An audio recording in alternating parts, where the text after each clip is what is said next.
Hello dear students, so we proceed with our chapter number 6, price elasticity of demand. So our today's topic is distinct situations of elasticity of demand. Situation 1 is horizontal straight line demand curve and elasticity of demand. A horizontal straight line demand curve is known as a perfectly elastic demand curve. कहते हैं horizontal straight line demand curve को हम क्या कहते हैं, perfectly elastic demand curve कहते हैं. Elasticity of demand infinity होती है, इन्फिनाइट होती है.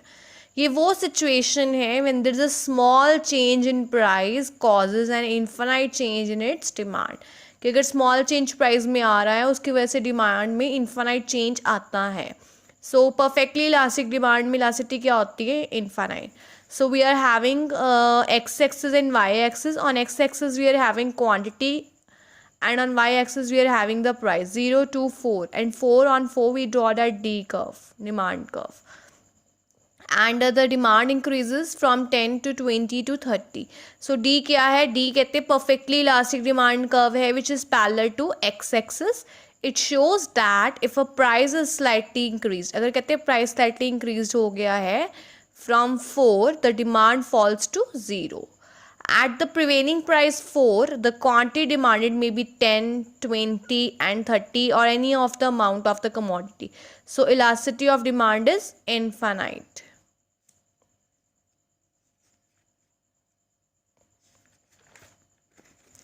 सो slope of horizontal straight line क्या थी, 0. इलास्टिसिटी ऑफ डिमांड का फॉर्मूला होता है 1 upon slope of demand curve multiply P upon Q. So 1 upon 0 multiply P upon Q is equals to infinite. Next we are having situation 2 that is vertical straight line demand curve and elasticity of demand. Vertical straight line demand curve का मतलब होता है perfectly in elastic demand curve. In perfectly in elastic demand curve elasticity of demand क्या होती है, 0. It means that when the change in price causes no change in quantity demanded. कि price में कुछ भी change आ जाए, quantity demanded में कोई change नहीं आता. It is a situation when demand curve is parallel to y-axis. ये वो equation है जहाँ पे जो demand curve है वो y-axis से क्या होगा, parallel होगा like D. So have a look on the diagram first.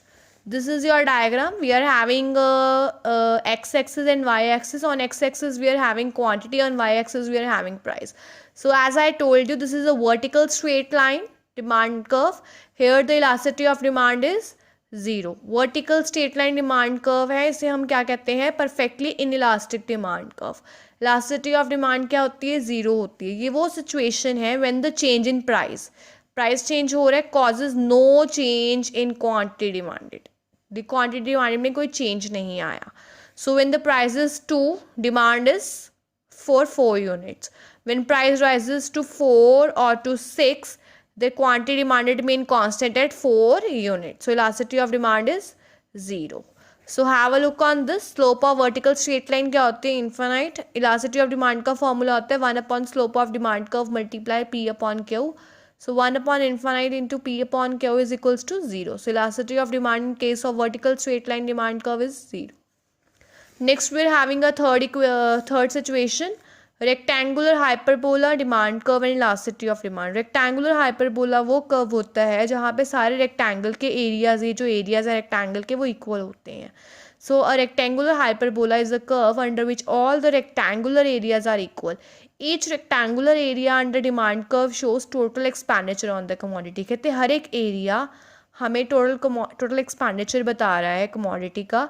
Total expenditure हम कैसे कैलकुलेट करते हैं, एक्सपेंडिचर हम कैसे कैलकुलेट करते हैं, price multiply quantity. This is a formula of calculating that expenditure. So when the demand curve is rectangular hyperbola, total expenditure क्या है, कांस्टेंट है. And no matter the price increases और डिक्रीजेज. तो total expenditure है वो constant होता है, कोई मैटर नहीं है कि कोई फ़र्क नहीं पड़ता प्राइस इंक्रीज हो या डिक्रीज हो. जो एरिया है यहाँ पे इलास्टिसिटी हमेशा रेक्टेंगुलर हाइपरबोला केस में इलास्टिसिटी हमेशा 1 होती है. सो जो एरिया है ओ पी टी बी का एरिया और ओ पी 1 जे ई का एरिया दोनों क्या है, इक्वल है. As we are well aware that कि रेक्टेंगुलर हाइपरबोला में सारे रेक्टेंगुलर एरियाज क्या होते हैं, इक्वल होते हैं. So O P T B is equals to O P 1 J E. So have a look on this elastic and inelastic demand. जो elastic demand तब होती है जब elasticity of demand greater than 1 होती है.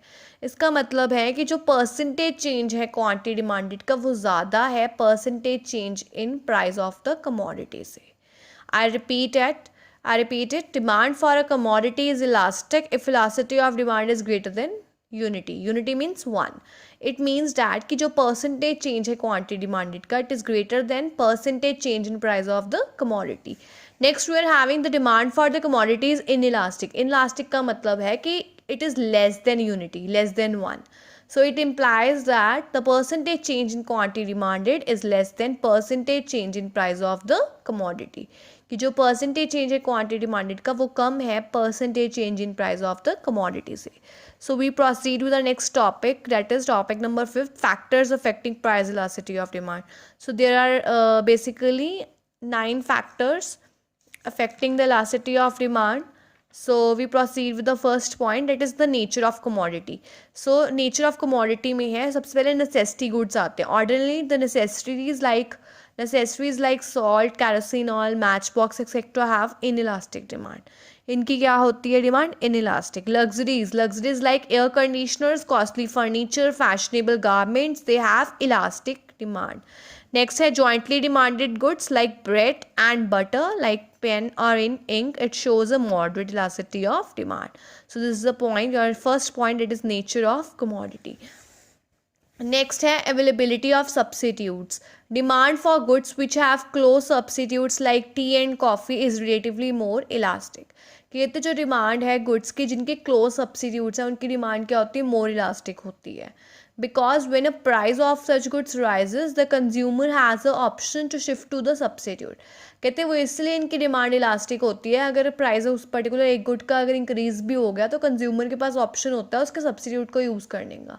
इफ़ अगर प्राइस टी का increase हो गया तो कंज्यूमर के पास ऑप्शन होगा सब्सिट्यूट होगा कि कॉफ़ी को यूज़ कर सकता है, वो शिफ्ट हो सकता है कॉफ़ी पे. So goods are having that elastic demand. Goods without close substitute like cigarettes and liquor have inelastic demand. Next we are having the multiple uses. Goods which can be put to multiple uses. Goods जिनके अलग अलग uses हम कर सकते हैं, multiple uses के लिए use कर सकते हैं, उनकी elastic demand होती है. For example electricity. It is used for lighting, room heating, air conditioning, cooking etc. इनकी इसकी demand क्या होगी elastic. If the price of elasticity increases, its use may be restricted only to important purposes like lighting. कहते हैं अगर price basically अगर इस good का इंक्रीज हो जाए, इलेक्ट्रिसिटी का इंक्रीज हो जाए तो हम इसका यूज़ को रिस्ट्रिक्ट कर सकते हैं कुछ पर्टिकुलर पर्पस, इंपॉर्टेंट पर्पस के लाइक लाइटनिंग. और इसकी इलास्टिसिटी ऑफ डिमांड क्या होगी accordingly high. Fourth point is postponement of use. It means that the demand will be elastic for goods, the consumption of which can be postponed. जिनकी goods की consumption अगर हम postpone कर सकते हैं उनकी डिमांड क्या होती है इलास्टिक होती है. डिमांड फॉर रेजिडेंशियल हाउसेज में be cited as an example. People lower their demand for residential houses when interest rate on the loans are high. अगर कहते हैं लोगों के लोन्स नहीं हो रहे, लोन्स के या इंटरेस्ट रेट हाई हैं, लोग लोन नहीं अवेल कर पा रहे, तो जो डिमांड होगी रेजिडेंशियल हाउसेस की वो क्या हो जाएगी कम हो जाएगी. डिमांड क्या करेंगे लोग पोस्टपोन कर देंगे और इससे डिमांड कंजप्शन क्या कर देंगे पोस्टपोन कर देंगे और डिमांड क्या हो जाएगी इलास्टिक हो जाएगी. फिफ्थ पॉइंट है habit of consumer. Goods to which the consumer become habituated और addicted will have inelastic demand. कहते हैं गुड्स जिनके जो कि कंज्यूमर हैबिचुअल होता है या एडिक्टेड होता है उनकी इनइलास्टिक डिमांड होती है. Cigarettes and liquor are the examples. Demand for cigarettes and liquors does not reduce even when these goods are highly tax.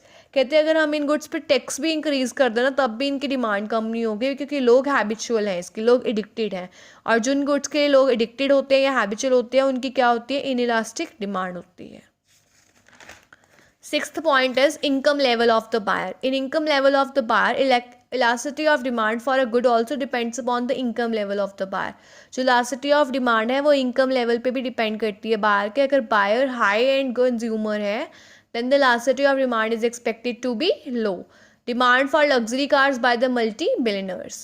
If the income level of the buyer is low, elasticity of demand is expected to be high. अगर कहते हैं income level low है तो elasticity of demand क्या होगी ज़्यादा होगी, high होगी. So for example the demand of small cars by middle class people in India. So basically income level of buyer में ये है, अगर income level of the buyer क्या है, income level of the buyer high है, then elasticity of demand is expected to be low. अगर income level of the buyer low है, elasticity of demand is expected to be high. Seventh point is proportion of income spent on the commodity. Proportion of income means the percentage of income spent by consumer on a particular commodity. Goods on which the consumer spends a small proportion of their income will have an inelastic demand. कहते जिन goods पे consumer अपना small proportion of money spend करता है, income spend करता है, like toothpaste, newspaper, etc. उनकी inelastic demand होती है. And goods on which the consumer spends a large proportion of their income, they have elastic demand.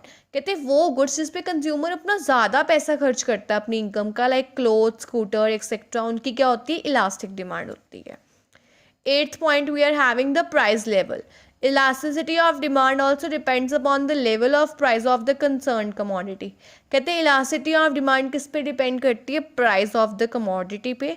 अगर कहते हैं इलास्टिसिटी ऑफ डिमांड हाई है, high level of the price of the commodity.